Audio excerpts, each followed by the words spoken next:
Good afternoon, my dear students. Today I'm here to discuss a very important aspect of our communication in English, and that is mother tongue influence. Now, what exactly is mother tongue influence? As we all know, India is a India is a country that has a lot of languages and very strong languages at that. So, English has been and will always be a second language for most of us and a third or fourth language for some of us. So, because we are born into a certain language background and we grow up listening to that language, we call that the mother tongue because that's the first language that we speak. And then we start acquiring English. Because our mother tongue is very, very strong, you take Telugu, Tamil, Kannada, Malayalam, all the South Indian languages, or even the North Indian languages, the different dialects of Hindi. All these languages are very strong in their nature, sound system. So they tend to influence any other language that we speak. And today's context, specifically, we're talking about English. Because you all know that English is the language of instruction, medium of instruction in almost 90% of schools across the country. And also because English is that one common language that binds all of us together. So much so that the government machinery runs mostly on English. So how our mother tongue interferes or influences English is what I'm going to discuss with you very briefly today.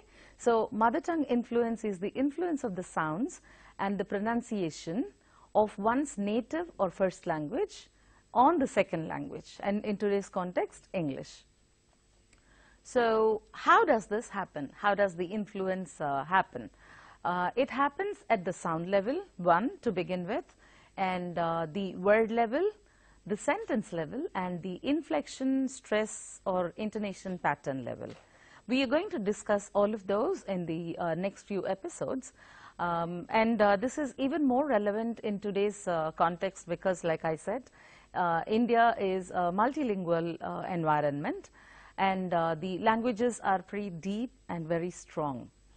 So now what happens is that in India, we have different versions of English, okay? And they call us, in sense, the Western countries or the native English speakers, they call it English. So much so that marks are deducted from the international examinations for students who speak with a heavily accented English, that is English. English is Indian English, all right?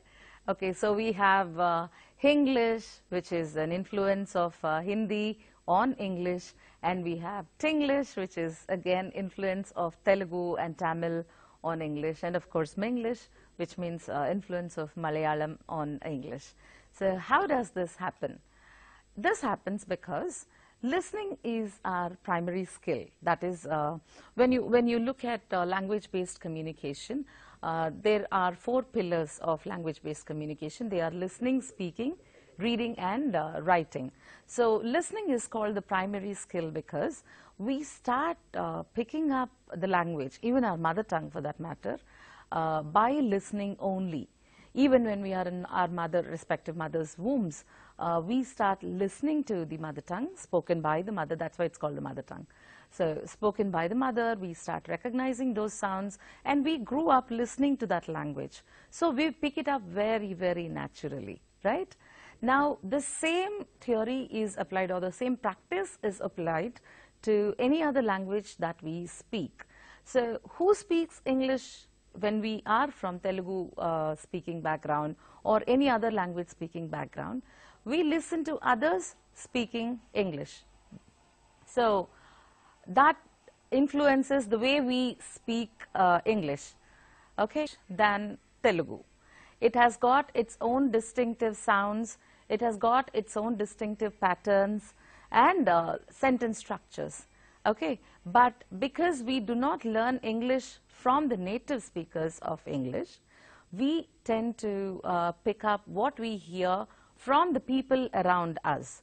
And the people around us have picked up English from different sources. For instance, English written in Telugu, Okay, so we're going to discuss all that in the next few minutes. All right. Now, one primary difference between English and any Indian language for that matter is that English is non-phonetic in nature. Now, phone means sound, as in mobile phone, telephone. So, phone is the word for sound, and English is not a phonetic language in sense that the way it is written is not usually the way it is pronounced. And one representation, graphic representation, which means I'm talking about the letters of the English alphabet. One graphic representation or one letter can have several pronunciations. Okay, so in English, all of us know from A to Z or Z, there are 26 letters, aren't they? Right. Now, in that 26 letters, there are 21 vowel sounds, but how many graphic representations? Only 5. A, E, I, O, U. So, these are the vowels as we know them, we call them vowels, but the actual sounds are 21. Similarly, there are 24 consonant sounds. Now, you know that in the alphabet A, B, C, D to Z, if you take away A, E, I, O, U or U, there are 21 consonant letters, but the sounds that are there in the language are 24. So, this is what causes the confusion. For instance, take the simple letter of the alphabet C, A, B, C. C is more pronounced as K than as C. So, this is what causes the confusion. And English is also a language with a lot of exceptions. You know what exceptions are, right? There are rules, and what do not conform to or follow the rules are called exceptions. And English also has got the concept of silent letters. All right. So, this is why it is called a non-phonetic language. So, the nature of the language is very, very confusing. That's not the case with the rest of the Indian languages. I'm sure in Telugu, if we want to write, let us say, Kharamu, I'm sorry, it's a very bad example, okay, Khadgamu, Kha is the second K that we write, the second K. But in English, the K sound and the K sound can be conveyed through using the letters C and A or C and E or whatever. So, this is where the confusion starts. And specifically with the case of native Telugu speaking people, they mix up English sounds with Telugu sounds, all right.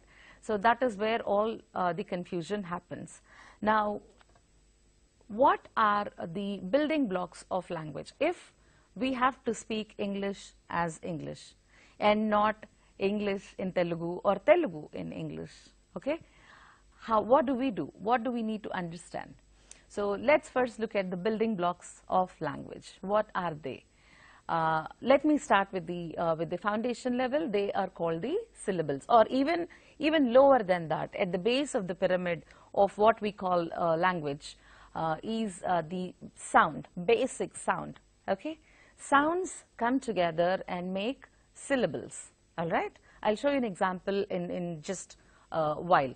And syllables, different syllables are brought together to form words, yes, and different words are brought together to form a phrase, and then the phrases are combined together to form a sentence.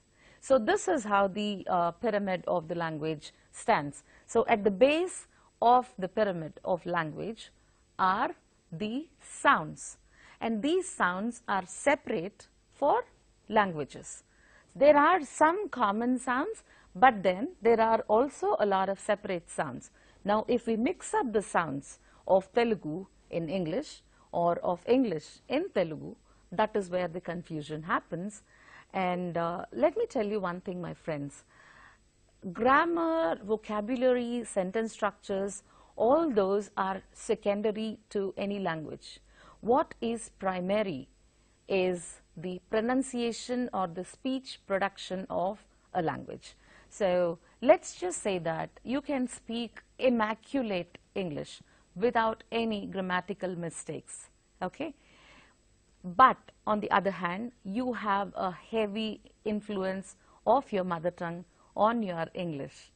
Then very sadly, you will not be noticed often. Even if they do, even if people do notice, they will say, oh, he speaks good English, but he speaks with a heavy mother tongue influence, okay? So on the other hand, maybe you make a few grammatical mistakes. Maybe your sentence structure is a little shaky, it is not up to the mark. But at the same time, if you can speak English like English without any influence of either your mother tongue or any other language, then people will say, oh my God, he is an exceptional speaker. He speaks very well. So that is how important the pronunciation or the right kind of pronunciation is for language. All right. Now, having looked at the building blocks of language, let's go to the sentence level. Let's take a very simple sentence. I love mangoes. You all love mangoes, don't you? Mangoes are, I think, one of the most favorite fruit in the world, right? So when you say, I love mangoes, it's a simple sentence, okay? It consists of I, which is a subject, love, which is a verb, and mangoes, which is a noun in plural, all right? Now, when I say, I love raw mangoes, mangoes that are raw. So, raw mangoes is a phrase, all right? Now, mangoes is a word, love is also a word. Let's look at mango. Man is a syllable, go is a syllable. So, you combine man, go, and that becomes a word, all right? Now, M in mango is the consonant, M, it's a nasal sound, and A is a vowel. So, you combine M, A, and N, which is again a nasal consonant sound, it becomes man. So, when you say you can feel the vibrations in your nose. So, that is how you pronounce the word mango. And then a combination of a consonant plus vowel, that is man, M-A, man. Man becomes one syllable, all right? Similarly, you can combine two vowel sounds and then that also becomes a syllable.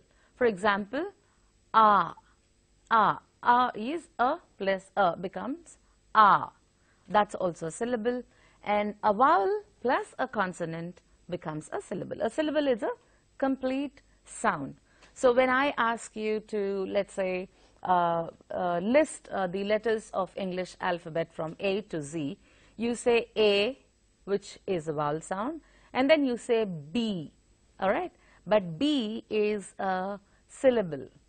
The representation is a consonant, but the actual sound of the consonant is B, B. You notice it's just an abrupt sound. When you combine it with E, the vowel sound, it becomes B, all right? So this is what I meant by syllables. Now, in let's take Telugu. If you have to write the same sentence in Telugu, not the translation, but just writing the same sentence using Telugu script. How is it written? It is written as mango. Why does that happen? It happens because ma, that a is not there in the Telugu language. We have a, but we don't have a.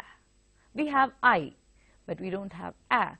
So when mango has to be written, it is written as mango. So the Telugu letter ma, and then the stretching, and then the ya under ma. So that is how it is written in Telugu. So because people perhaps have read the Telugu script of English language, these kind of occurrences have become very deep rooted, okay? This is what causes the primary confusion.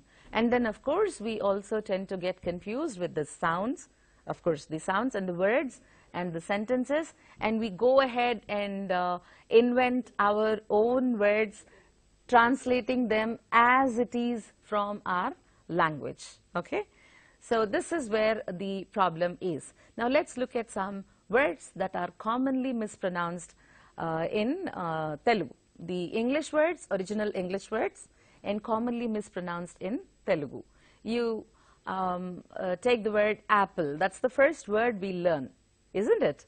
Apple. Apple is a kind of fruit, but how is it pronounced by the Telugu speaking people? Yapple.